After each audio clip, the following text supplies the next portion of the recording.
শ্রীকৃষ্ণের প্রথম স্ত্রী ছিলেন রুক্মিণী, যে শ্রীকৃষ্ণকে বিবাহ করতে চেয়েছিলেন। তবে তার ভাই শিশুপালের সঙ্গে তার বিবাহ ঠিক করেছিলেন। রুক্মিণীর অনুরোধে শ্রীকৃষ্ণ তাকে অপহরণ করে বিবাহ করেছিলেন। যখন সত্যজিৎ শ্রীকৃষ্ণের উপর সমার্থক মনে চুরির দোষ দিয়েছিলেন, তখন শ্রীকৃষ্ণ সত্য যাচাই করার জন্য মণির খোঁজ করেন।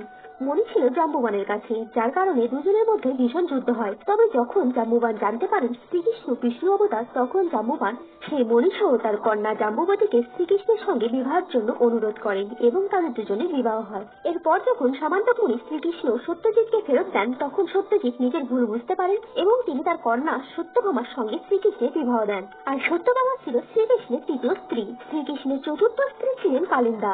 একবার বনে শ্রীকৃষ্ণ ও অর্জুনের সঙ্গে কালিন্দার দেখা হয়, যে শ্রীকৃষ্ণকে বিবাহ করার জন্য তপস্যা করছিলেন।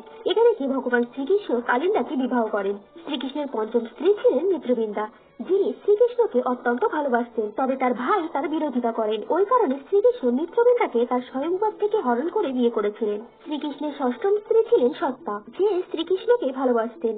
এটি বুঝতে পেরে শ্রীকৃষ্ণ তার স্বয়ংবরে যান এবং 7টি হিংস্র ষাঁড়কে বশ করেন এবং স্বয়ংবর থেকে তাকে জিতে নেন। শ্রীকৃষ্ণের সপ্তম স্ত্রী ছিলেন ভদ্রা, যাকে তিনি বিবাহ করেছিলেন ভদ্রার ভাইয়ের অনুরোধ করার কারণে। এবং শ্রীকৃষ্ণের অষ্টম স্ত্রী ছিলেন লক্ষণা, যে শ্রীকৃষ্ণকে ভালোবাসতেন। এই কারণে শ্রীকৃষ্ণ তাকে স্বয়ংবর থেকে হরণ করে বিবাহ করেছিলেন। হরে কৃষ্ণ, রাধে রাধে।